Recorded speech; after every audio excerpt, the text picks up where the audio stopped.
History of Jamaica. Published December the 9th, 2017. Special characters are denoted as follows. And.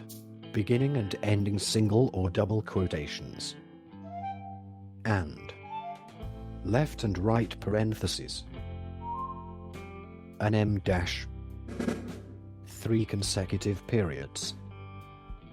The Caribbean island of Jamaica was colonized by the Taino tribes prior to the arrival of Columbus in 1494. Early inhabitants of Jamaica named the land Jamaica, meaning land of wood and water. The Spanish enslaved the Tainos, who were so ravaged by their conflict with the Europeans and by foreign diseases that nearly the entire native population was extinct by 1600. The Spanish also transported hundreds of enslaved West Africans to the island. In 1655, the English invaded Jamaica, defeating the Spanish colonists. Enslaved Africans seized the moment of political turmoil and fled to the island's interior, forming independent communities known as the Maroons. Meanwhile, on the coast, the English built the settlement of Port Royal, which became a base of operations for pirates and privateers, including Captain Henry Morgan. In the 18th century, sugarcane replaced piracy as British Jamaica's main source of income. The sugar industry was labor-intensive and the British brought hundreds of thousands of enslaved Africans to Jamaica, so that by 1,800 black Jamaicans outnumbered whites by a ratio of 20 to 1. Enslaved Jamaicans mounted over a dozen major uprisings during the 18th century, including Takis Revolt in 1760. There were also periodic skirmishes between the British and the mountain communities, culminating in the First Maroon War of the 1730s and the Second Maroon War of the 1790s. Part 1. Pre-Columbian Jamaica. The first inhabitants of Jamaica probably came from islands to the east into waves of migration. About 600 CE, the culture known as the Redware people arrived. Little is known of them, however, beyond the red pottery they left. Alligator Pond in Manchester Parish and Little River in St. Ann Parish are among the earliest known sites of this Oceanoid people, who lived near the coast and extensively hunted turtles and fish. Around 800 CE, Arawakan-speaking Taino arrived, eventually settling throughout the island. Living in villages ruled by tribal chiefs called caciques, they sustained themselves on fishing and the cultivation of maize and cassava. At the height of their civilization, their population is estimated to have numbered as much as 60,000. The Taino brought from South America a system of raising yucca known as conuco.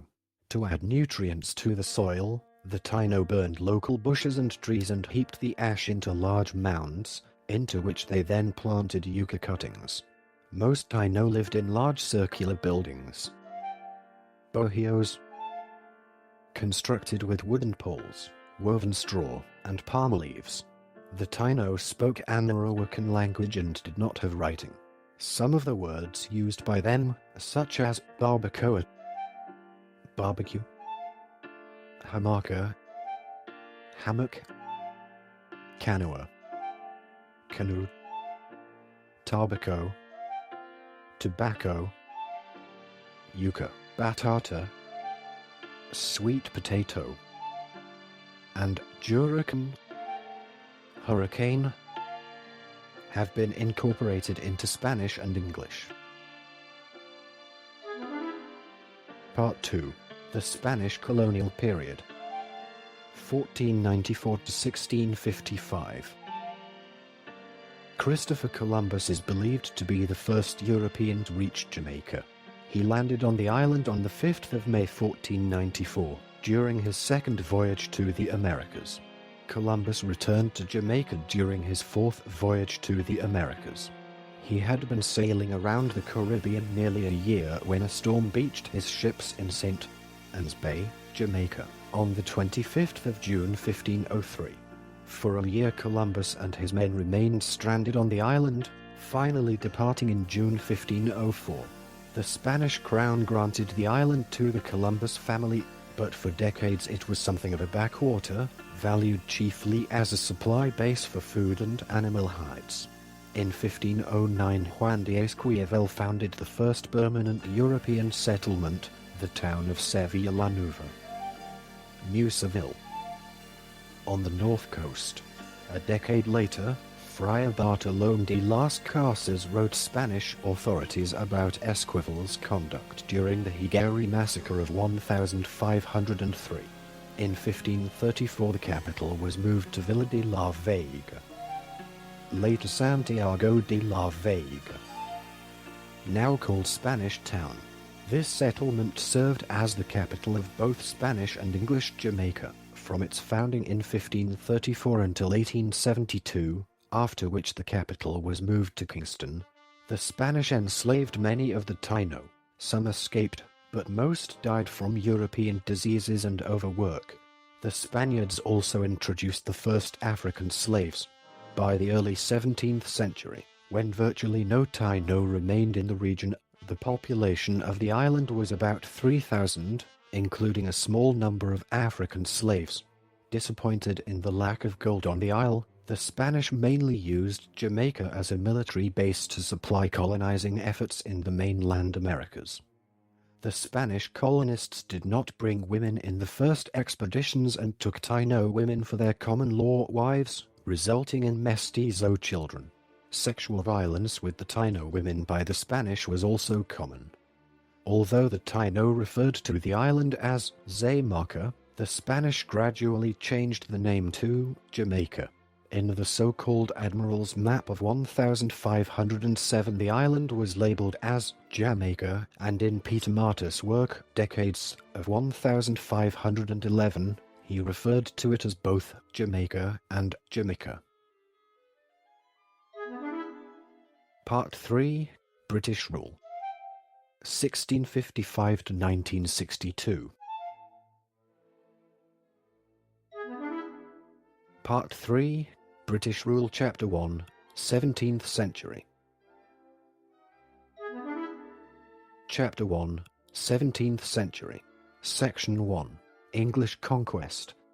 In late 1654, English leader Oliver Cromwell launched the Western Design Armada against Spain's colonies in the Caribbean. In April 1655, General Robert Venables led the Armada in an attack on Spain's fort at Santo Domingo, Hispaniola. After the Spanish repulsed this poorly executed attack, the English force then sailed for Jamaica, the only Spanish West Indies island that did not have new defensive works. In May 1655, around 7,000 English soldiers landed near Jamaica's Spanish town capital and soon overwhelmed the small number of Spanish troops. At the time, Jamaica's entire population only numbered around 2,500. Spain never recaptured Jamaica, losing the Battle of Ocho Rios in 1657 and the Battle of Rio Nuevo in 1658. For England, Jamaica was to be the dagger pointed at the heart of the Spanish Empire, although in fact it was a possession of little economic value then. England gained formal possession of Jamaica from Spain in 1670 through the Treaty of Madrid, removing the pressing need for constant defense against Spanish attack. This change served as an incentive to planting. Chapter 1. 17th Century. Section 2. British colonization. Cromwell increased the island's European population by sending indentured servants and prisoners to Jamaica. Due to the wars in Ireland at this time, 2/3 of this 17th century European population was Irish. But tropical diseases kept the number of Europeans under 10,000 until about 1740. Although the African slave population in the 1670s and 1680s never exceeded 10,000, by the end of the 17th century imports of slaves increased the black population to at least 5 times the number of whites. Thereafter, Jamaica's African population did not increase significantly in number until well into the 18th century, in part because ships coming from the west coast of Africa preferred to unload at the islands of the Eastern Caribbean. At the beginning of the 18th century, The number of slaves in Jamaica did not exceed 45,000, but by 1,800 it had increased to over 300,000. Chapter 1, 17th Century. Section 3, The House of Assembly. Beginning with the Stuart monarchy's appointment of a civil governor to Jamaica in 1661, political patterns were established that lasted well into the 20th century. The second governor, Lord Windsor, brought with him in 1662 a proclamation from the king giving Jamaica's non-slave populace the rights of English citizens, including the right to make their own laws.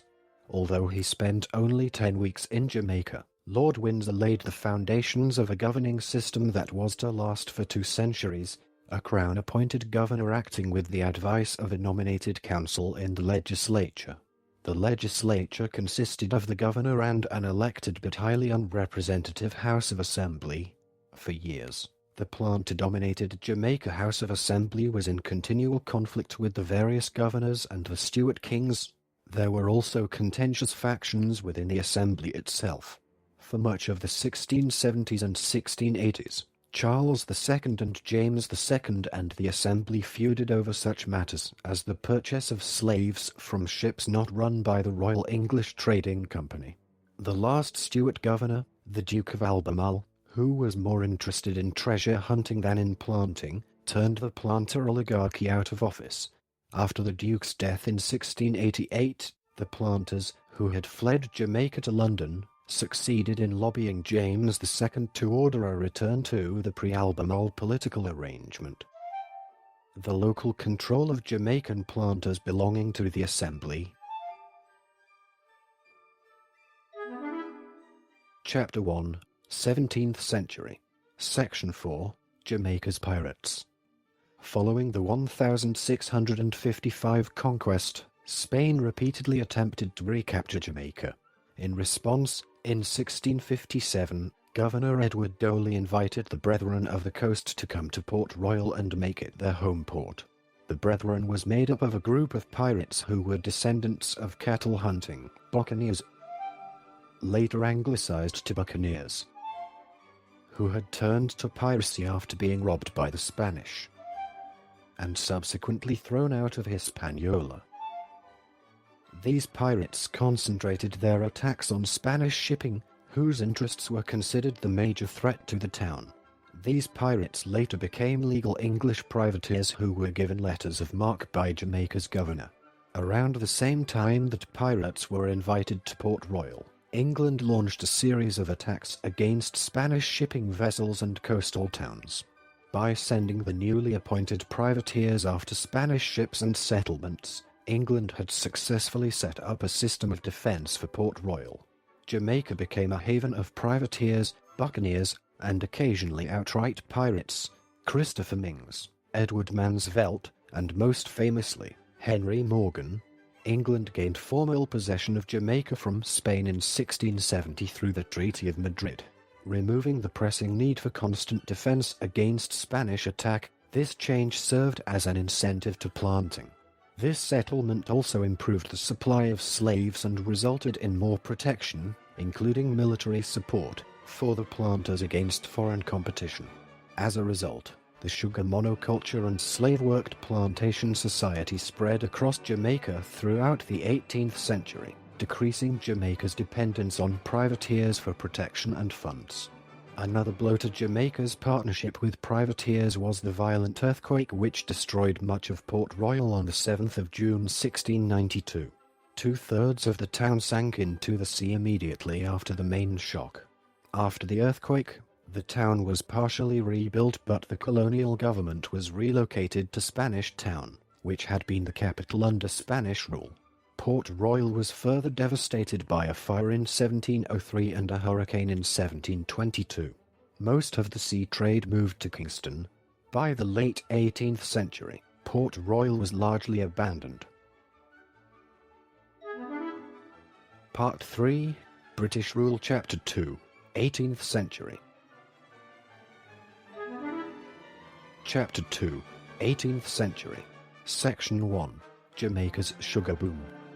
In the mid-17th century, Sugarcane had been brought into the British West Indies by the Dutch from Brazil. Upon landing in Jamaica and other islands, they quickly urged local growers to change their main crops from cotton and tobacco to sugarcane. With depressed prices of cotton and tobacco, due mainly to stiff competition from the North American colonies, the farmers switched, leading to a boom in the Caribbean economies. Sugarcane was quickly snapped up by the British, who used it in cakes and to sweeten teas. In the 18th century, sugar replaced piracy as Jamaica's main source of income. The sugar industry was labor-intensive and the English brought hundreds of thousands of enslaved Africans to Jamaica. By 1832, the median-size plantation in Jamaica had about 150 slaves, and nearly one of every 4 bondsmen lived on units that had at least 250 slaves. After slavery was abolished in 1834, sugarcane plantations used a variety of forms of labor including workers imported from India under contracts of indenture. Chapter 2. 18th Century. Section 2. First Maroon War. When the British captured Jamaica in 1655, the Spanish colonists fled, leaving a large number of African slaves. These former Spanish slaves created 3 palanques, or settlements. Former slaves organized under the leadership of Juan de Serres allied with the Spanish guerrillas on the western end of the Cockpit country, while those under Juan de Bolas established themselves in modern-day Clarendon Parish and served as a black militia for the English. The third chose to join those who had previously escaped from the Spanish to live and intermarry with the Arawak people. Each group of Maroons established distinct independent communities in the mountainous interior of Jamaica. They survived by subsistence farming and periodic raids of plantations. Over time, the Maroons came to control large areas of the Jamaican interior. Early in the 18th century, the Maroons took a heavy toll on the British troops and local militia sent against them in the interior, in what came to be known as the First Maroon War. The First Maroon War came to an end with an 1739-40 agreement between the Maroons and the British government. The Maroons were to remain in their 5 main towns: Accompong, Trelawney Town, Moortown, Scott's Pass, Nanny Town, living under their own rulers and a British supervisor. In exchange, they were asked to agree not to harbor new runaway slaves, but rather to help catch them. This last clause in the treaty naturally caused a split between the Maroons and the rest of the black population, although from time to time runaways from the plantations still found their way into Maroon settlements. Another provision of the agreement was that the Maroons would serve to protect the island from invaders. The latter was because the Maroons were revered by the British as skilled warriors. The person responsible for the compromise with the British was the Leeward Maroon leader, Cudjoe, a short, almost dwarf-like man who for years fought skillfully and bravely to maintain his people's independence. As he grew older, however, Cudjoe became increasingly disillusioned. He ran into quarrels with his lieutenants and with other Maroon groups. He felt that the only hope for the future was honorable peace with the enemy, which was just what the British were thinking. The 1739 treaty should be seen in this light. A year later, the even more rebellious Windward Maroons of Trelawney Town also agreed to sign a treaty under pressure from both white Jamaicans and the Leeward Maroons. Chapter 2. 18th Century. Section 3. Tacky's Revolt. In May 1760, Tacky, a slave overseer on the frontier plantation in St. Mary Parish, led a group of enslaved Africans in taking over the Frontier and Trinity plantations while killing their enslavers. They then marched to the storeroom at Fort Haldane, where the munitions to defend the town of Port Maria were kept. After killing the storekeeper, Tacky and his men stole nearly 4 barrels of gunpowder and 40 firearms with shot, before marching on to overrun the plantations at Hayward Hall and Esher. By dawn, hundreds of other slaves had joined Tacky and his followers. At Ballard's Valley, the rebels stopped to rejoice in their success. One slave from Esher decided to slip away and sound the alarm. OB men. Caribbean witch doctors quickly circulated around the camp, dispensing a powder that they claimed would protect the men from injury in battle, and loudly proclaimed that an OB-man could not be killed. Confidence was high. Soon there were 70 to 80 mounted militia on their way, along with some Maroons from Scots Hall, who were bound by treaty to suppress such rebellions. When the militia learned of the OB-man's boast of not being able to be killed, an OB-man was captured, killed and hung with his mask, ornaments of teeth and bone and feather trimmings at a prominent place visible from the encampment of rebels. Many of the rebels, confidence shaken, returned to their plantations. Taki and 25 or so men decided to fight on.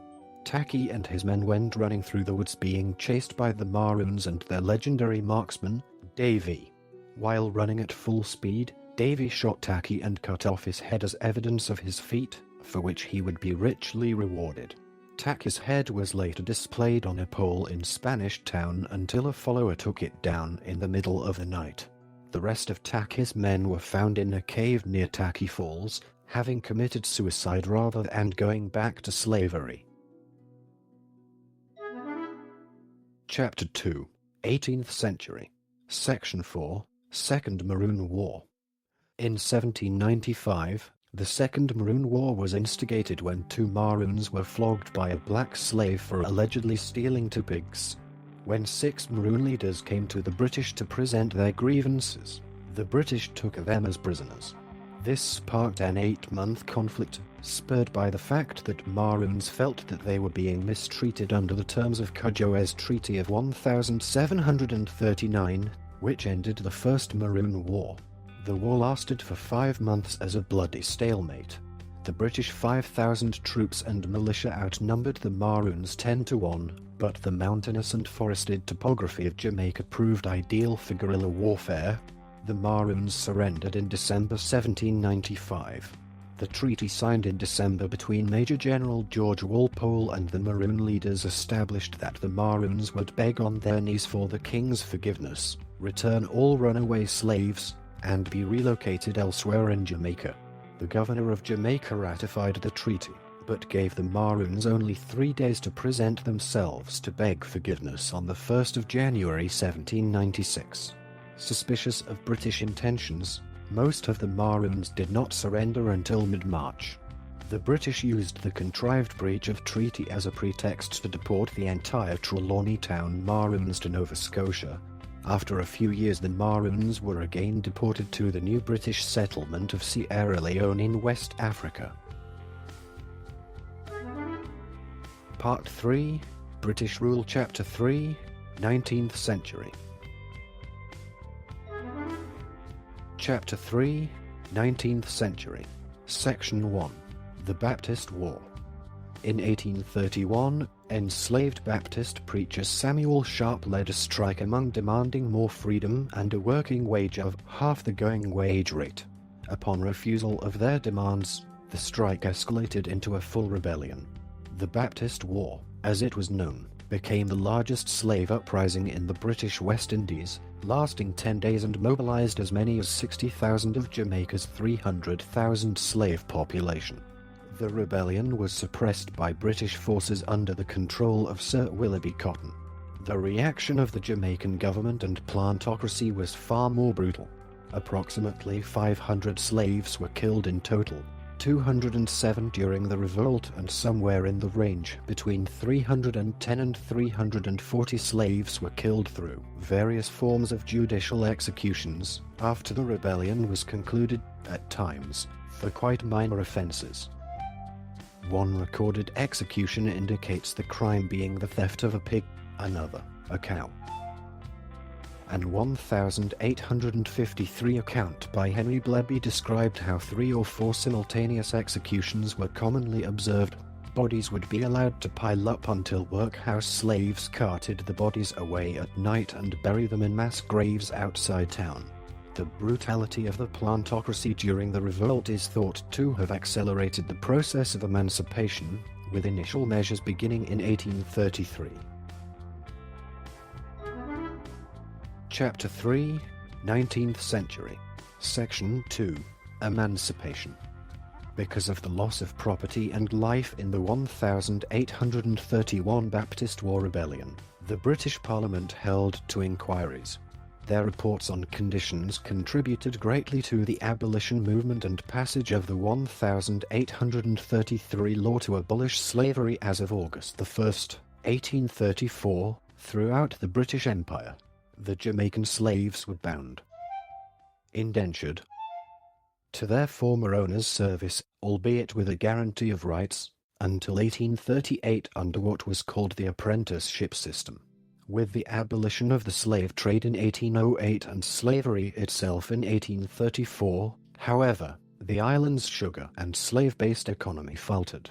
The period after emancipation in 1834 initially was marked by a conflict between the plantocracy and elements in the colonial office over the extent to which individual freedom should be coupled with political participation for blacks. In 1840 the Assembly changed the voting qualifications in a way that enabled a majority of blacks and people of mixed race, browns or mulattoes, to vote. But neither change in the political system nor abolition of slavery changed the planters' chief interest, which lay in the continued profitability of their estates, and they continued to dominate the elitist assembly. Nevertheless, at the end of the 18th century and in the early years of the 19th century, the Crown began to allow some Jamaicans, mostly local merchants, urban professionals, and artisans, into the appointed councils. Chapter 3, 19th Century.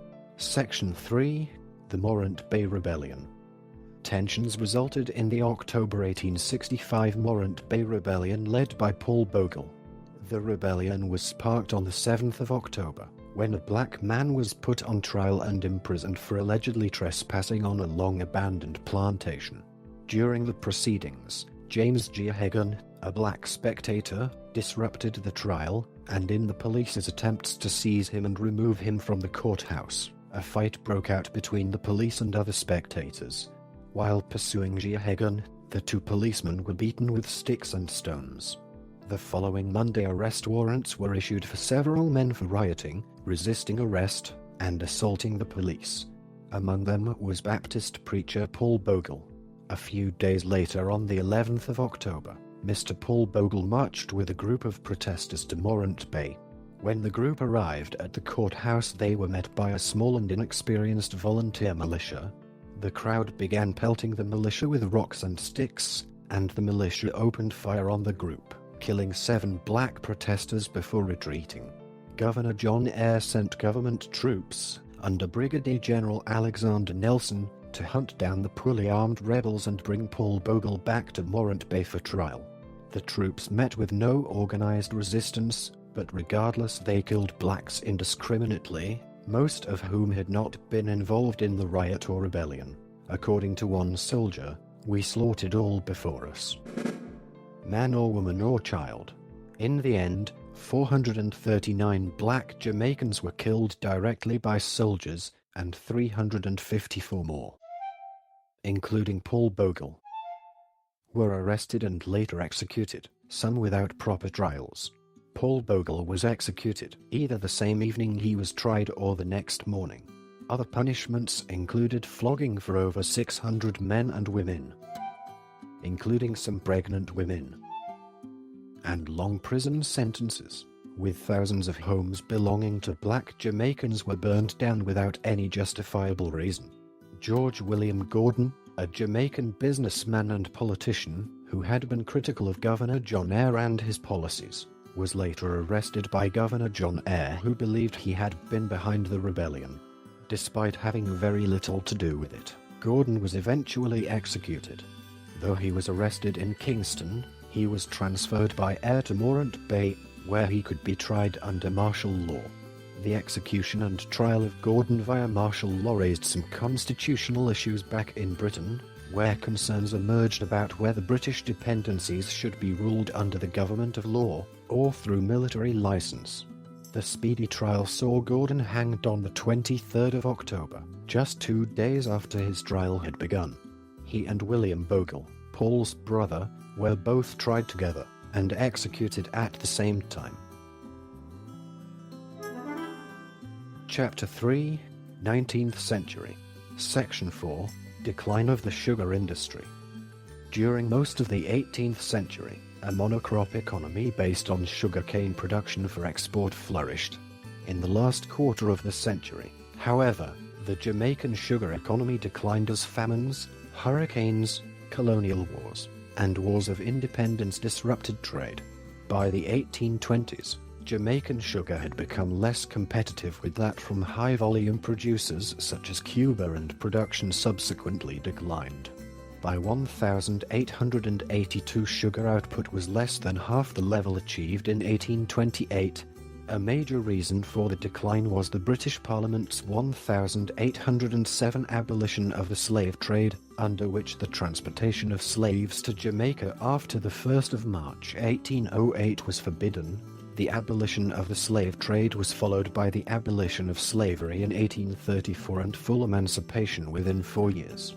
Unable to convert the ex-slaves into a sharecropping tenant class similar to the one established in the post-Civil War South of the United States, planters became increasingly dependent on wage labor and began recruiting workers abroad, primarily from India, China, and Sierra Leone.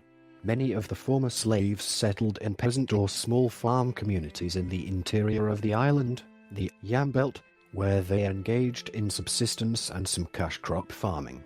The second half of the 19th century was a period of severe economic decline for Jamaica. Low crop prices, droughts, and disease led to serious social unrest, culminating in the Morant Bay rebellions of 1865. However, renewed British administration after the 1865 rebellion, in the form of Crown Colony status, resulted in some social and economic progress as well as investment in the physical infrastructure. Agricultural development was the centerpiece of restored British rule in Jamaica. In 1868, the first large-scale irrigation project was launched. In 1895, the Jamaica Agricultural Society was founded to promote more scientific and profitable methods of farming. Also in the 1890s, the Crown Land Settlement Scheme was introduced, a land reform program of sorts, which allowed small farmers to purchase 2 hectares or more of land on favorable terms. Between 1865 and 1930, the character of landholding in Jamaica changed substantially, as sugar declined in importance. As many former plantations went bankrupt, some land was sold to Jamaican peasants under the Crown Land Settlement, whereas other cane fields were consolidated by dominant British producers, most notably by the British firm Tate & Lyle. Although the concentration of land and wealth in Jamaica was not as drastic as in the Spanish-speaking Caribbean, by the 1920s the typical sugar plantation on the island had increased to an average of 266 hectares. But, as noted, small-scale agriculture in Jamaica survived the consolidation of land by sugar powers. The number of small holdings in fact tripled between 1865 and 1930, thus retaining a large portion of the population as peasantry. Most of the expansion in small holdings took place before 1910, with farms averaging between 2 and 20 hectares. The rise of the banana trade during the second half of the 19th century also changed production and trade patterns on the island. Bananas were first exported in 1867, and banana farming grew rapidly thereafter. By 1890, bananas had replaced sugar as Jamaica's principal export. Production rose from 5 million stems, 32% of exports, in 1897 to an average of 20 million stems a year in the 1920s and 1930s, or over half of domestic exports. As with sugar, the presence of American companies, like the well-known United Fruit Company in Jamaica, was a driving force behind renewed agricultural exports. The British also became more interested in Jamaican bananas than in the country's sugar. Expansion of banana production, however, was hampered by serious labor shortages. The rise of the banana economy took place amidst a general exodus of up to 11,000 Jamaicans a year. Chapter 3, 19th Century. Section 5, Jamaica as a Crown Colony. In 1846, Jamaican planters, adversely affected by the loss of slave labor, suffered a crushing blow when Britain passed the Sugar Duties Act, eliminating Jamaica's traditionally favored status as its primary supplier of sugar. The Jamaica House of Assembly stumbled from one crisis to another until the collapse of the sugar trade, when racial and religious tensions came to a head during the Morant Bay Rebellion of 1865. Although suppressed ruthlessly, the severe rioting so alarmed the planters that the 2 centuries-old assembly voted to abolish itself and asked for the establishment of direct British rule. In 1866, the new Crown Colony government consisted of the Legislative Council and the Executive Privy Council, containing members of both chambers of the House of Assembly, but the Colonial Office exercised effective power through a presiding British governor. The council included a few hand-picked prominent Jamaicans for the sake of appearance only. In the late 19th century, Crown Colony rule was modified. Representation and limited self-rule were reintroduced gradually into Jamaica after 1884. The colony's legal structure was reformed along the lines of English common law and county courts, and a constabulary force was established. The smooth working of the Crown Colony system was dependent on a good understanding and an identity of interests between the governing officials, who were British, and most of the non-official, nominated members of the Legislative Council, who were Jamaicans. The elected members of this body were in a permanent minority and without any influence or administrative power.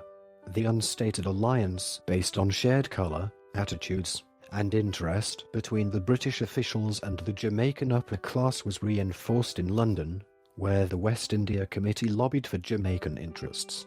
Jamaica's white or near-white propertied class continued to hold the dominant position in every respect.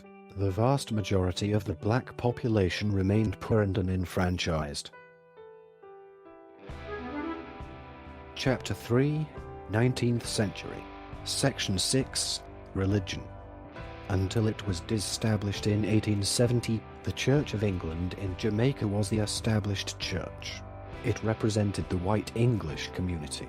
It received funding from the colonial government and was given responsibility for providing religious instruction to the slaves. It was challenged by Methodist missionaries from England, and the Methodists in turn were denounced as troublemakers. The Church of England in Jamaica established the Jamaica Home and Foreign Missionary Society in 1861. Its mission stations multiplied, with financial help from religious organizations in London. The society sent its own missionaries to West Africa. Baptist missions grew rapidly, thanks to missionaries from England and the United States, and became the largest denomination by 1,900. Baptist missionaries denounced the apprentice system as a form of slavery. In the 1870s and 1880s, the Methodists opened a high school and a theological college. Other Protestant groups included the Moravians, Presbyterians, Congregationalists, Seventh-day Adventist, Church of God, and others. There were several thousand Roman Catholics. The population was largely Christian by 1900, and most families were linked with the church or a Sunday school. Traditional pagan practices persisted in unorganized fashion, such as witchcraft. Chapter 3, 19th Century.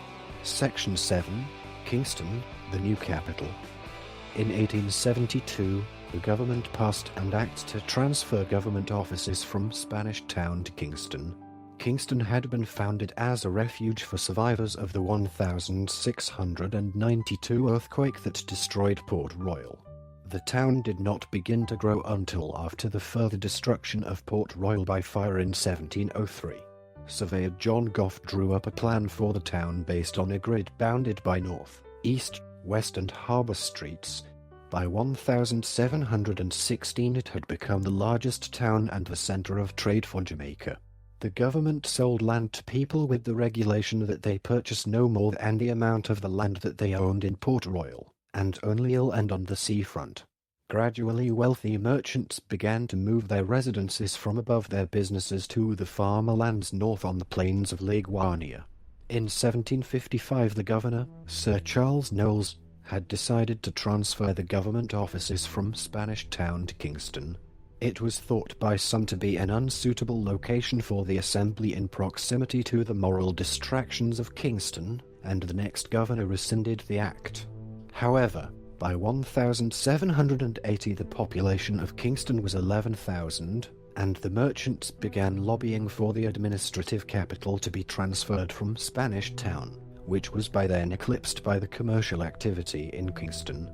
The 1907 Kingston earthquake destroyed much of the city. Considered by many writers of that time one of the world's deadliest earthquakes, it resulted in the death of over 800 Jamaicans and destroyed the homes of over 10,000 more. Part 3, British Rule, Chapter 4, Early 20th Century. Chapter 4, Early 20th Century. Section 1. Marcus Garvey. Marcus Mosier Garvey, a black activist and trade unionist, founded the Universal Negro Improvement Association and African Communities League in 1914, one of Jamaica's first political parties in 1929, and a workers' association in the early 1930s. Garvey also promoted the Back to Africa movement, which called for those of African descent to return to the homelands of their ancestors. Garvey, to no avail, pleaded with the colonial government to improve living conditions for indigenous peoples in the West Indies. Garvey, a controversial figure, had been the target of a 4-year investigation by the United States government. He was convicted of mail fraud in 1923 and had served most of a 5-year term in an Atlanta penitentiary when he was deported to Jamaica in 1927.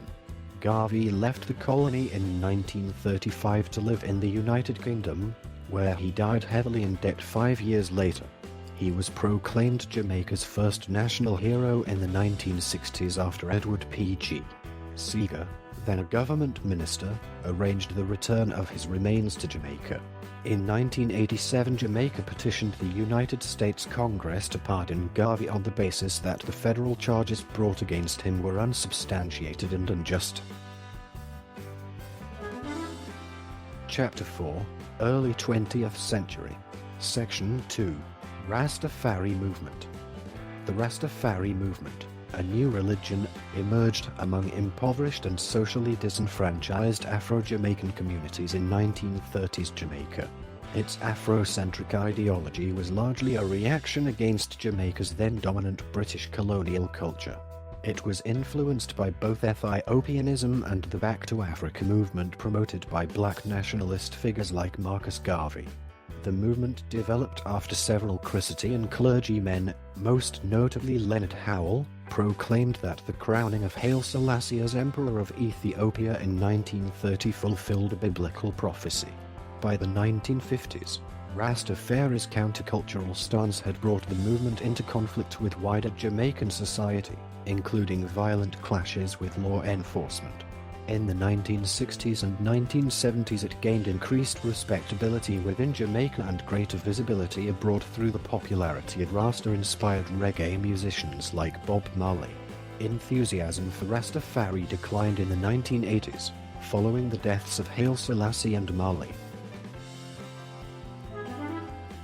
Chapter 4, Early 20th Century. Section 3, The Great Depression and Worker Protests. The Great Depression caused sugar prices to slump in 1929 and led to the return of many Jamaicans. Economic stagnation, discontent with unemployment, low wages, high prices, and poor living conditions caused social unrest in the 1930s. Uprisings in Jamaica began on the Frome Sugar Estate in the western parish of Westmoreland and quickly spread east to Kingston. Jamaica, in particular, set the pace for the region in its demands for economic development from British colonial rule. Because of disturbances in Jamaica and the rest of the region, the British in 1938 appointed the Moyne Commission. An immediate result of the commission was the Colonial Development Welfare Act, which provided for the expenditure of approximately L1 million a year for 20 years on coordinated development in the British West Indies. Concrete actions, however, were not implemented to deal with Jamaica's massive structural problems. Chapter 4, Early 20th Century. Section 4, New Unions and Parties. The rise of nationalism, as distinct from island identification or desire for self-determination, is generally dated to the 1938 labor riots that affected both Jamaica and the islands of the Eastern Caribbean. William Alexander Bustamante, a moneylender in the capital city of Kingston who had formed the Jamaica Trade Workers and Tradesmen Union, JTWTU, 3 years earlier, captured the imagination of the black masses with his messianic personality, even though he himself was light-skinned, affluent, and aristocratic.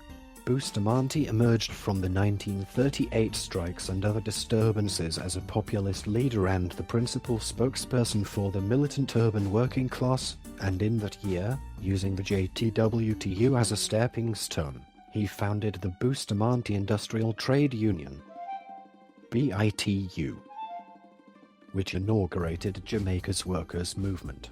A distant cousin of Bustamante's, Norman W. Manley, concluded as a result of the 1938 riots that the real basis for national unity in Jamaica lay in the masses.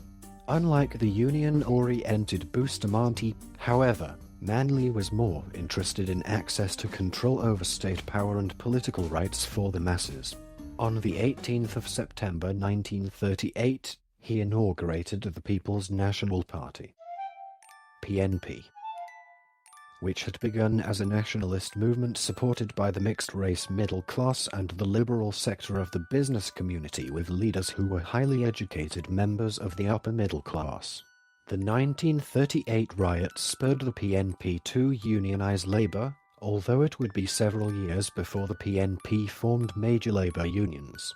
The party concentrated its earliest efforts on establishing a network both in urban areas and in banana-growing rural parishes, later working on building support among small farmers and in areas of bauxite mining. The PNP adopted a socialist ideology in 1940 and later joined the Socialist International, allying itself formally with the Social Democratic parties of Western Europe. Guided by socialist principles, Manley was not a doctrinaire socialist. PNP socialism during the 1940s was similar to British Labour Party ideas on state control of the factors of production, equality of opportunity, and a welfare state, although a left-wing element in the PNP held more orthodox Marxist views and worked for the internationalization of the trade union movement through the Caribbean Labour Congress. In those formative years of Jamaican political and union activity, relations between Manley and Bustamante were cordial. Manley defended Bustamante in court against charges brought by the British for his labor activism in the 1938 riots and looked after the BITU during Bustamante's imprisonment. Bustamante had political ambitions of his own, however. In 1942, while still incarcerated, he founded a political party to rival the PNP, called the Jamaica Labour Party, JLP. The new party, whose leaders were of a lower class than those of the PNP, was supported by conservative businessmen and 60,000 dues-paying BITU members, who encompassed dock and sugar plantation workers and other unskilled urban laborers. On his release in 1943, Bustamante began building up the JLP. Meanwhile, several PNP leaders organized the leftist-oriented Trade Union Congress, TUC. Thus, from an early stage in modern Jamaica, unionized labor was an integral part of organized political life. For the next quarter century, Bustamante and Manley competed for center stage in Jamaican political affairs, the former espousing the cause of the barefoot men, the latter, democratic socialism, a loosely defined political and economic theory aimed at achieving a classless system of government. Jamaica's two founding fathers projected quite different popular images. Bustamante, lacking even a high school diploma, was an autocratic, charismatic, and highly adept politician, Manley was an athletic, Oxford-trained lawyer, Rhodes Scholar, humanist, and liberal intellectual. Although considerably more reserved than Bustamante, Manley was well-liked and widely respected. He was also a visionary nationalist who became the driving force behind the Crown Colony's quest for independence. Following the 1938 disturbances in the West Indies, London sent the Moyne Commission to study conditions in the British Caribbean territories. Its findings led in the early 1940s to better wages and a new constitution. Issued on the 20th of November 1944, the Constitution modified the Crown Colony system and inaugurated limited self-government based on the Westminster model of government and universal adult suffrage. It also embodied the island's principles of ministerial responsibility and the rule of law. 31% of the population participated in the 1944 elections. The JPL helped by its promises to create jobs, its practice of dispensing public funds in pro-JLP parishes, and the PNP's relatively radical platform won an 18% majority of the votes over the PNP, as well as 22 seats in the 32-member House of Representatives, with 5 going to the PNP and 5 to other short-lived parties. In 1945, Bustamante took office as Jamaica's first premier. The pre-independence title for head of government. Under the new charter, the British governor, assisted by the 6-member Privy Council and 10-member Executive Council, remained responsible solely to the Crown. The Jamaican Legislative Council became the upper house, or Senate, of the bicameral parliament. House members were elected by adult suffrage from single-member electoral districts called constituencies. Despite these changes, ultimate power remained concentrated in the hands of the governor and other high officials. Part 4. Independent Jamaica. 1962 present. Part 4. Independent Jamaica Chapter 1, 1960s. Chapter 1, 1960s. Section 1. The Road to Independence. After World War II, Jamaica began a relatively long transition to full political independence. Jamaicans preferred British culture over American, but they had a love-hate relationship with the British and resented British domination, racism, and the dictatorial colonial office. Britain gradually granted the colony more self-government under periodic constitutional changes. Jamaica's political patterns and governmental structure was shaped during 2 decades of what was called constitutional decolonization, the period between 1944 and independence in 1962. Having seen how little popular appeal the PNP's 1944 campaign position had, the party shifted toward the center in 1949 and remained there until 1974. The PNP actually won a 0.8% majority of the votes over the JLP in the 1949 election, although the JLP won a majority of the House seats. In the 1950s, the PNP and JLP became increasingly similar in their sociological composition and ideological outlook. During the Cold War years, socialism became an explosive domestic issue. The JLP exploited it among property owners and churchgoers, attracting more middle-class support. As a result, PNP leaders diluted their socialist rhetoric, and in 1952 the PNP moderated its image by expelling 4 prominent leftists who had controlled the TUC.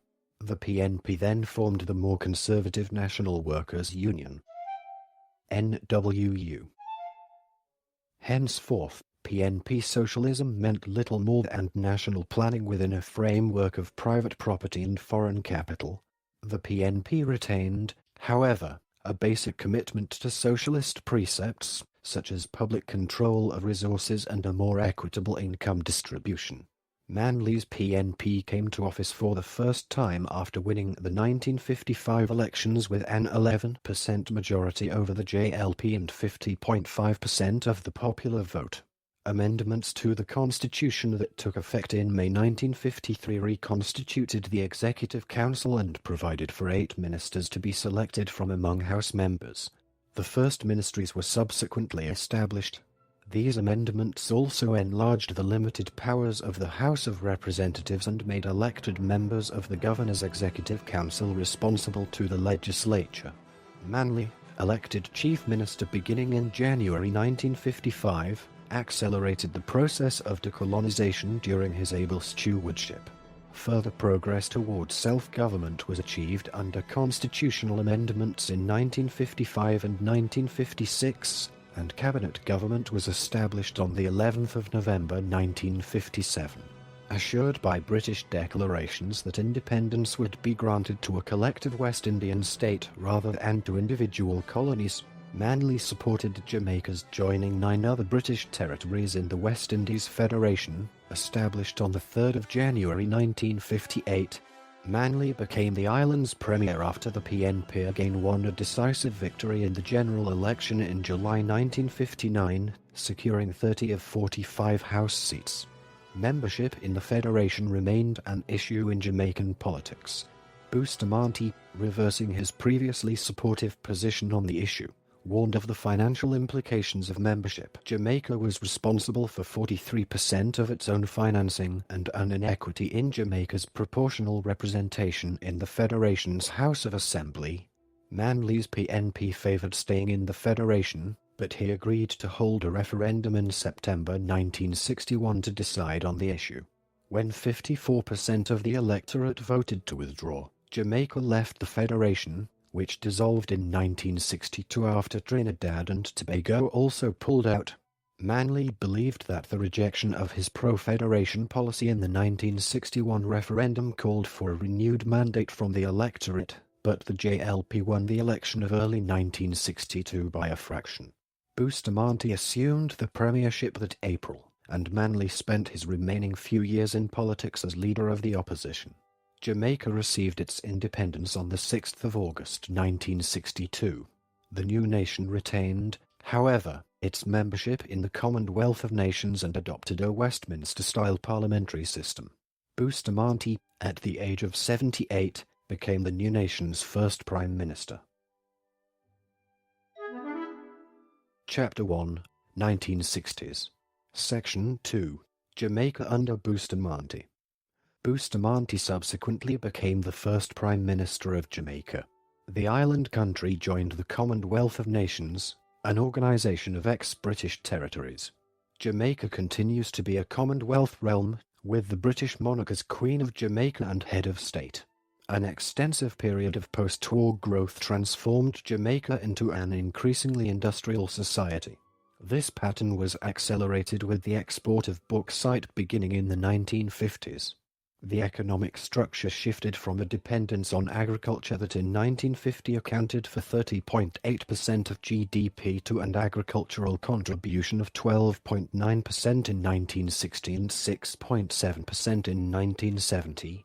During the same period, the contribution to GDP of mining increased from less than 1% in 1950 to 9.3% in 1960 and 12.6% in 1970.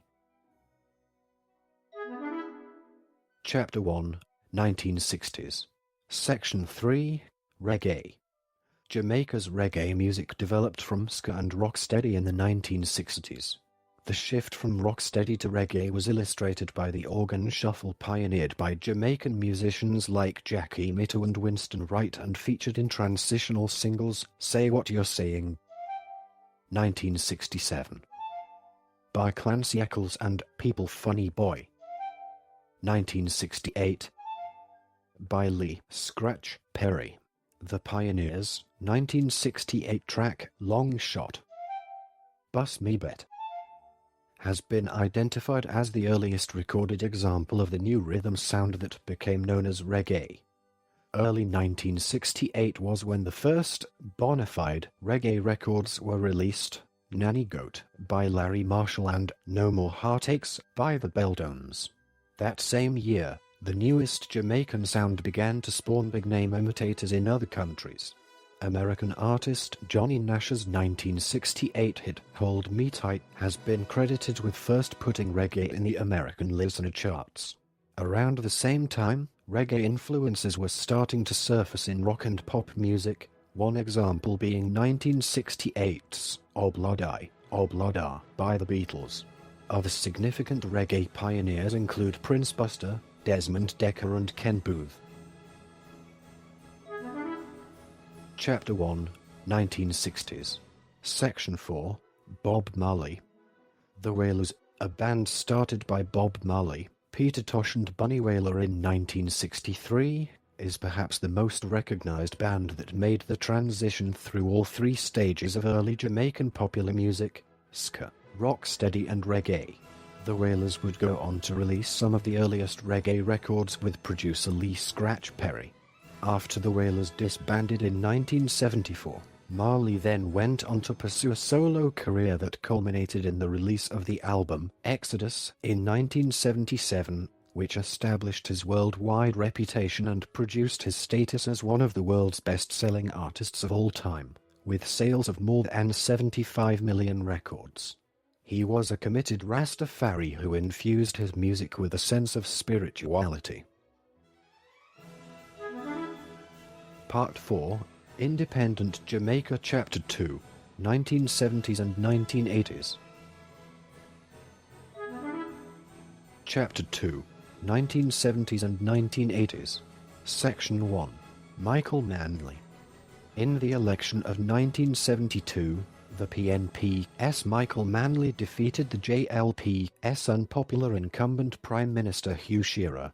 Under Manley, Jamaica established a minimum wage for all workers, including domestic workers. In 1974, Manley proposed free education from primary school to university. The introduction of universally free secondary education was a major step in removing the institutional barriers to private sector and preferred government jobs that required secondary diplomas. The PNP government in 1974 also formed the Jamaica Movement for the Advancement of Literacy, JML, which administered adult education programs with the goal of involving 100,000 adults a year. Land reform expanded under his administration. Historically, land tenure in Jamaica has been rather inequitable. Project Land Lease, introduced in 1973, attempted an integrated rural development approach, providing tens of thousands of small farmers with land, technical advice, inputs such as fertilizers and access to credit. An estimated 14% of idle land was redistributed through this program, much of which had been abandoned during the post-war urban migration and/or purchased by large bauxite companies. The minimum voting age was lowered to 18 years, while equal pay for women was introduced. Maternity leave was also introduced, while the government outlawed the stigma of illegitimacy. The Masters and Servants Act was abolished, and a Labor Relations and Industrial Disputes Act provided workers and their trade unions with enhanced rights. The National Housing Trust was established, providing the means for most employed people to own their own homes, and greatly stimulated housing construction, with more than 40,000 houses built between 1974 and 1980. Subsidized meals, transportation and uniforms for school children from disadvantaged backgrounds were introduced, together with free education at primary, secondary, and tertiary levels. Special employment programs were also launched, together with programs designed to combat illiteracy. Increases in pensions and poor relief were carried out, along with a reform of local government taxation, an increase in youth training, an expansion of daycare centers, and an upgrading of hospitals. A workers' participation program was introduced, together with a new mental health law and the family court. Free health care for all Jamaicans was introduced, while health clinics and a paramedical system in rural areas were established. Various clinics were also set up to facilitate access to medical drugs. Spending on education was significantly increased, while the number of doctors and dentists in the country rose. Chapter 2, 1970s and 1980s. Section 2, One Love Peace Concert. The One Love Peace Concert was a large concert held in Kingston on April the 22nd, 1978, During a time of political civil war in Jamaica between opposing parties, Jamaican Labour Party and the People's National Party, the concert came to its peak during Bob Marley and the Wailers' performance of Jammin', when Marley joined the hands of political rivals Michael Manley, PNP, and Edward Seager, JLP. Chapter 2, 1970s and 1980s. Section 3, Edward Seager. In the 1980 election, Edward Seager and the JLP won by an overwhelming majority, -57% of the popular vote and 51 of the 60 seats in the House of Representatives. Seager immediately began to reverse the policies of his predecessor by privatizing industry and seeking closer ties with the USA. Seager was one of the first foreign heads of government to visit newly elected U.S. President Ronald Reagan earlier the next year and was one of the architects of the Caribbean Basin Initiative, which was sponsored by Reagan. He delayed his promise to cut diplomatic relations with Cuba until a year later when he accused the Cuban government of giving asylum to Jamaican criminals. Seager supported the collapse of the Marxist regime in Grenada and the subsequent US-led invasion of that island in October 1983. On the back of the Grenada invasion, Seager called snap elections at the end of 1983, which Manley's PNP boycotted. His party thus controlled all seats in Parliament. In an unusual move, because the Jamaican constitution required an opposition in the appointed Senate, Seager appointed 8 independent senators to form an official opposition. Seager lost much of his U.S. support when he was unable to deliver on his early promises of removing the bauxite levy, and his domestic support also plummeted. Articles attacking Seager appeared in the U.S. media and foreign investors left the country. Rioting in 1987 and 1988, the continued high popularity of Michael Manley, and complaints of governmental incompetence in the wake of the devastation of the island by Hurricane Gilbert in 1988 also contributed to his defeat in the 1989 elections. Chapter 2, 1970s and 1980s. Section 4, Hurricane Gilbert. In 1988, Hurricane Gilbert produced a 19 feet, 5.8 meters, storm surge and brought up to 823 millimeters, 32.4 inches of rain in the mountainous areas of Jamaica, causing inland flash flooding. 49 people died. Prime Minister Edward Seager stated that the hardest hit areas near where Gilbert made landfall looked like Hiroshima after the atom bomb. The storm left $4 billion. 1988 USD. In damage from destroyed crops, buildings, houses, roads, and small aircraft. 2 people eventually had to be rescued because of mudslides triggered by Gilbert and were sent to the hospital. The 2 people were reported to be fine. No planes were going in and out of Kingston, and telephone lines were jammed from Jamaica to Florida. As Gilbert lashed Kingston, its winds knocked down power lines, uprooted trees, and flattened fences. On the north coast, 20 feet. 6.1. Waves hit Oco Rios, a popular tourist resort where hotels were evacuated. Kingston's airport reported severe damage to its aircraft, and all Jamaica-bound flights were cancelled at Miami International Airport. Unofficial estimates state that at least 30 people were killed around the island. Estimated property damage reached more than $200 million. More than 100,000 houses were destroyed or damaged, and the country's banana crop was largely destroyed. Hundreds of miles of roads and highways were also heavily damaged.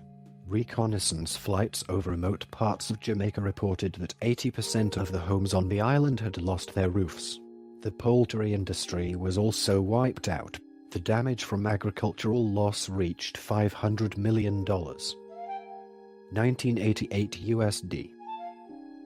Hurricane Gilbert was the most destructive storm in the history of Jamaica and the most severe storm since Hurricane Charlie in 1951. Chapter 2, 1970s and 1980s. Section 5. Birth of Jamaica's film industry. Jamaica's film industry was born in 1972 with the release of The Harder They Come, the first feature-length film made by Jamaicans.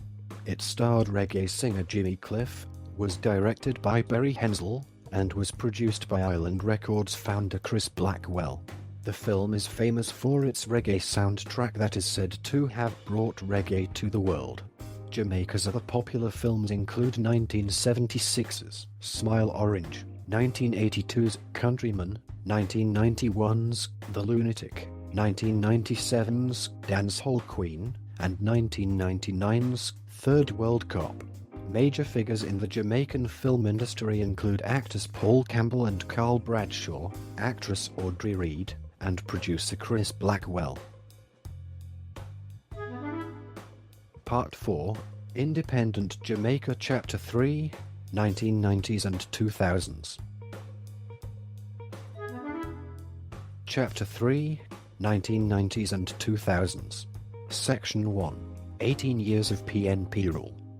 The 1989 election was the first election contested by the People's National Party since 1980, as they had boycotted the 1983 snap election. Prime Minister Edward Seager announced the election date on January the 15th, 1989 at a rally in Kingston. He cited emergency conditions caused by Hurricane Gilbert in 1988 as the reason for extending the parliamentary term beyond its normal 5-year mandate. The date and tone of the election were shaped in part by Hurricane Gilbert, which made landfall in September 1988 and decimated the island. The hurricane caused almost $1 billion worth of damage to the island, with banana and coffee crops wiped out and thousands of homes destroyed. Both parties engaged in campaigning through the distribution of relief supplies, a hallmark of the Jamaican patronage system. Political commentators noted that prior to the hurricane, Edward Seager and the JLP trailed Michael Manley and the PNP by 20 points in opinion polls. The ability to provide relief as the party in charge allowed Seager to improve his standing among voters and erode the inevitability of Manley's victory. However, scandals related to the relief effort cost Seager and the JLP some of the gains made immediately following the hurricane. Scandals that emerged included National Security Minister Earl Anderson personally controlling a warehouse full of disaster relief supplies and candidate Joan Gordon Webley distributing American-donated flour in sacks with her picture on them.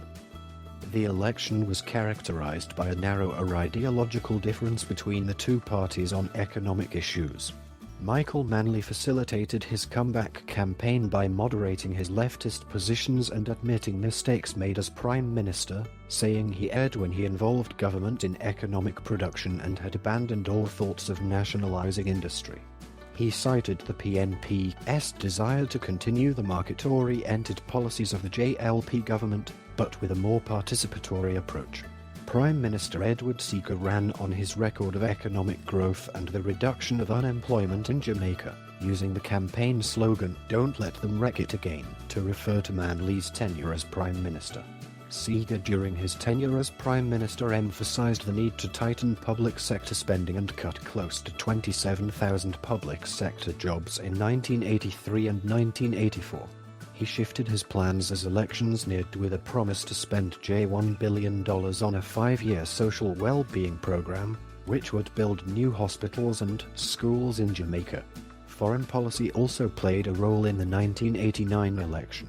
Prime Minister Edward Seager emphasized his relations with the United States, a relationship which saw Jamaica receiving considerable economic aid from the US and additional loans from international institutions. Manley pledged better relations with the United States while at the same time pledging to restore diplomatic relations with Cuba that had been cut under Seager. With Manley as Prime Minister, Jamaican-American relations had significantly frayed as a result of Manley's economic policies and close relations with Cuba. The PNP was re-elected and Manley's second term focused on liberalizing Jamaica's economy, with the pursuit of a free market program that stood in marked contrast to the interventionist economic policies pursued by Manley's first government. Various measures were, however, undertaken to cushion the negative effects of liberalization. A social support program was introduced to provide welfare assistance for poor Jamaicans. In addition, the program focused on creating direct employment, training, and credit for much of the population. The government also announced a 50% increase in the number of food stamps for the most vulnerable groups, including pregnant women, nursing mothers, and children, was announced. A small number of community councils were also created. In addition, a limited land reform program was carried out that leased and sold land to small farmers, and land plots were granted to hundreds of farmers. The government also had an admirable record in housing provision, while measures were also taken to protect consumers from illegal and unfair business practices. In 1992, citing health reasons, Manley stepped down as Prime Minister and PNP leader. His former Deputy Prime Minister, Percival Patterson, assumed both offices. Patterson led efforts to strengthen the country's social protection and security systems. A critical element of his economic and social policy agenda to mitigate, reduce poverty and social deprivation. His massive investments in modernization of Jamaica's infrastructure and restructuring of the country's financial sector are widely credited with having led to Jamaica's greatest period of investment in tourism, mining, ICT and energy since the 1960s. He also ended Jamaica's 18-year borrowing relationship with the International Monetary Fund, allowing the country greater latitude in pursuit of its economic policies. Patterson led the PNP to resounding victories in the 1993 and 1997 elections. Patterson called the 1997 election in November 1997, when his People's National Party was ahead in the opinion polls. Inflation had fallen substantially and the national football team had just qualified for the 1998 World Cup. The previous election in 1993 had seen the People's National Party win 52 of the 60 seats.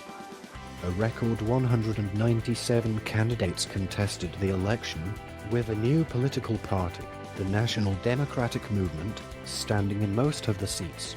The National Democratic Movement had been founded in 1995 by a former Labour Party chairman, Bruce Golding, after a dispute over the leadership of the Jamaica Labour Party.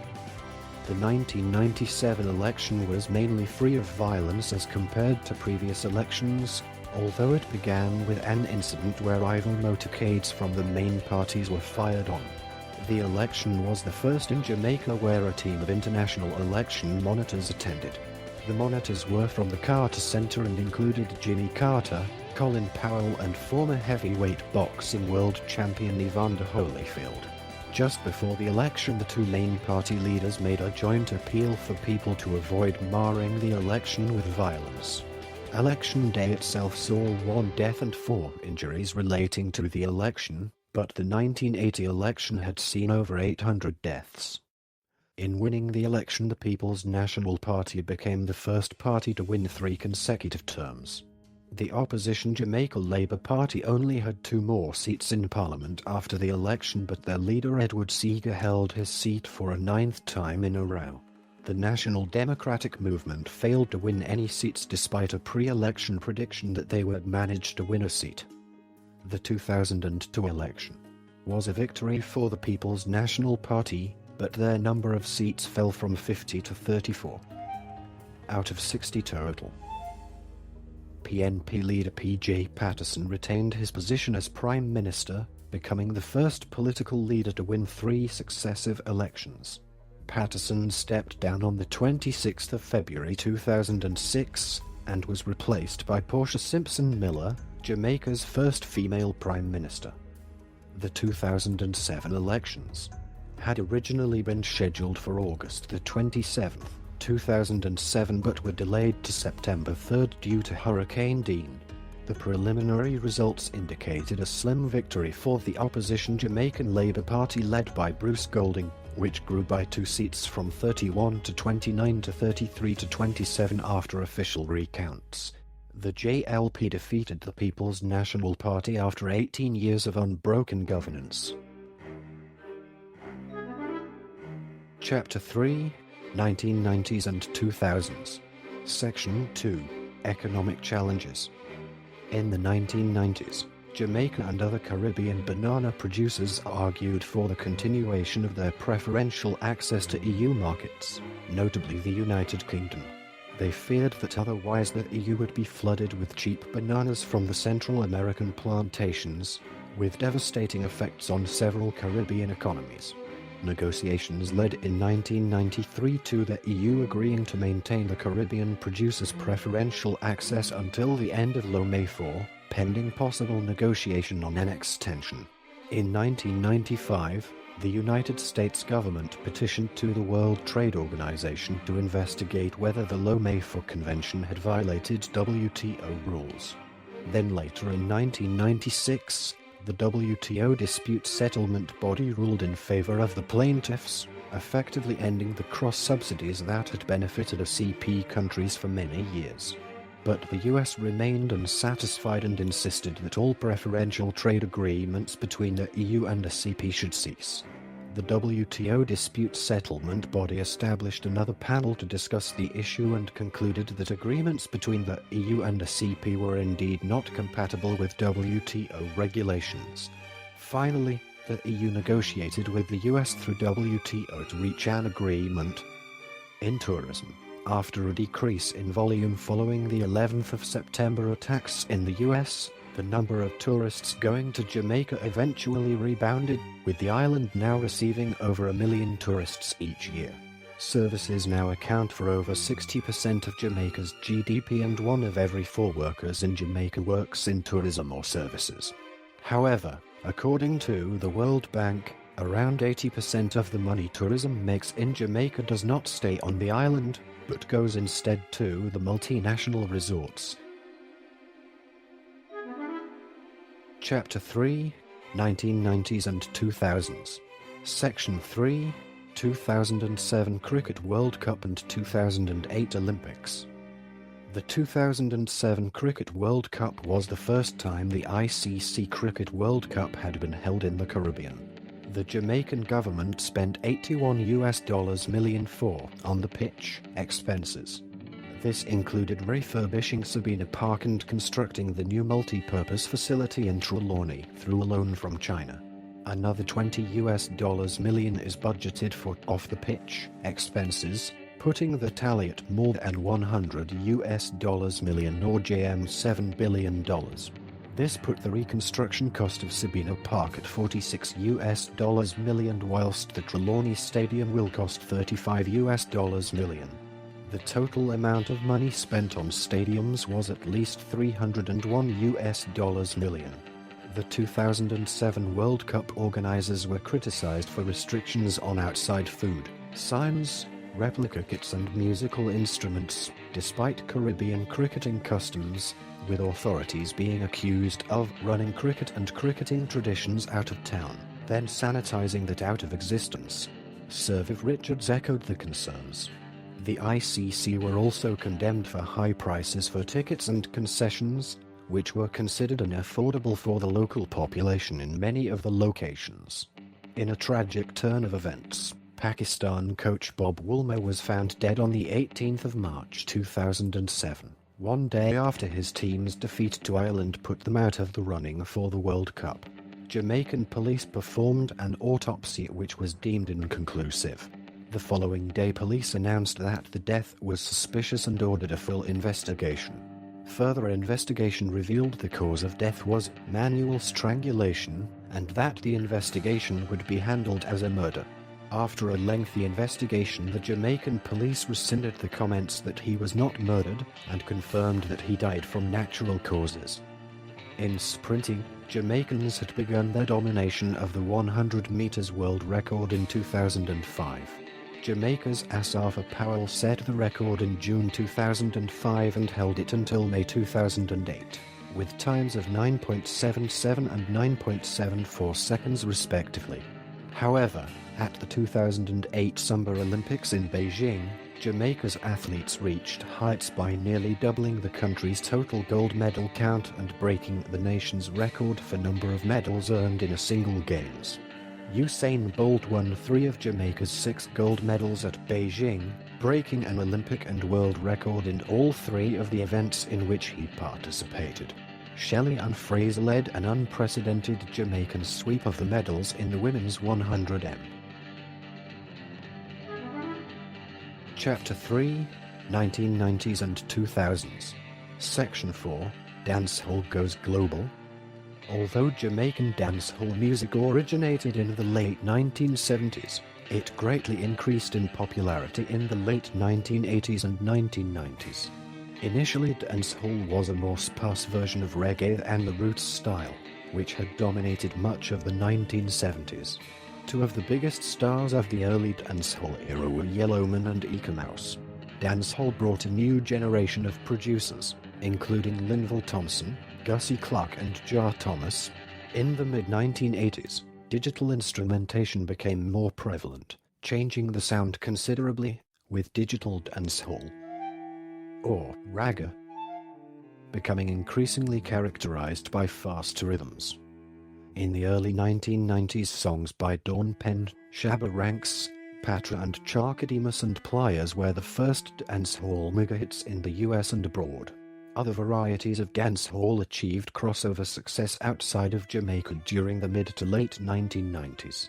In the 1990s, dancehall came under increasing criticism for anti-gay lyrics such as those found in Buju Banton's 1988 hit Boom Bye Bye, which is about shooting a gay man in the head. It's like Boom Bye Bye / in a batty boy head / rude boy now promote no nasty man / dem happy dead. The early 2000s saw the success of newer charting acts such as Elephant Man, Dania Stevens, and Sean Paul. Dancehall made a resurgence within the pop market in the late 2000s, with songs by Conscience, Mr. Vegas, Popcar and Marvado, Vibs Cartel, Beanie Man among others.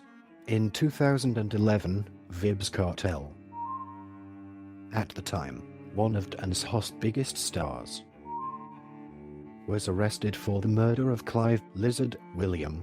In 2014 he was sentenced to life in prison after a 65-day trial, the longest in Jamaican history.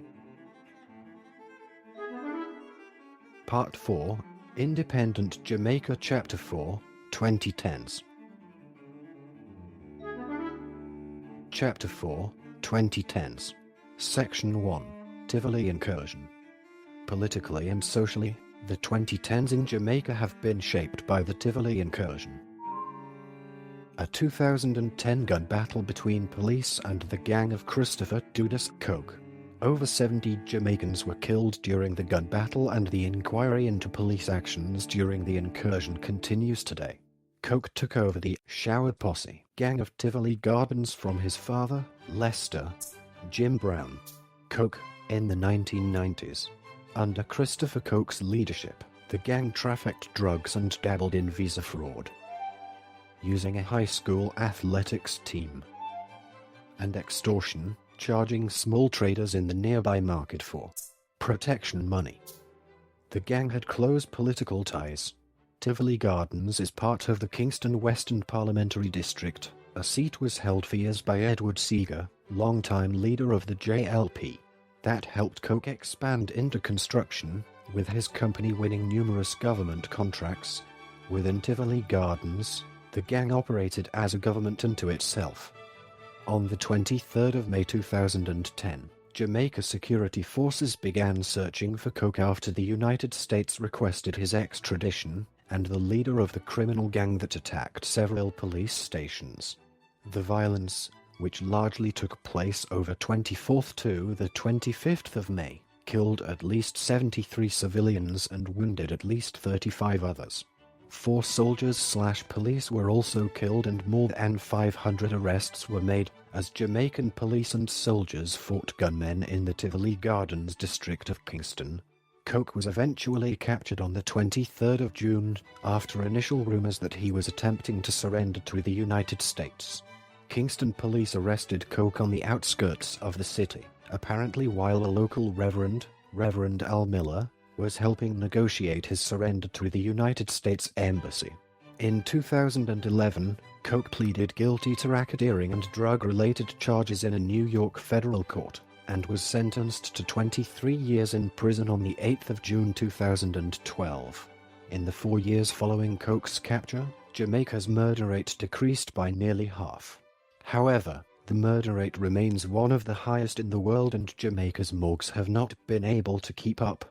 The lack of facilities to store and study murder victims has been one of the reasons that few murders are solved, with the conviction rate for homicides standing at around 5%.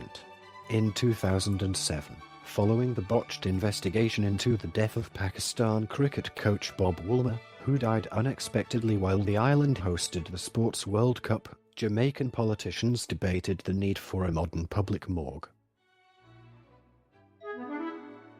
Chapter 4, 2010s. Section 2, 2011 election. The Tivoli incursion and LGBT rights were both major issues in the 2011 election. Although the JLP survived an election called shortly after the 2010 Tivoli Gardens incident, the following year the date of the 2011 election was set as the 29th of December, and major local media outlets viewed the election as too close to call. Though Simpson-Miller campaigned in key constituencies, the gap widened to favor the PNP.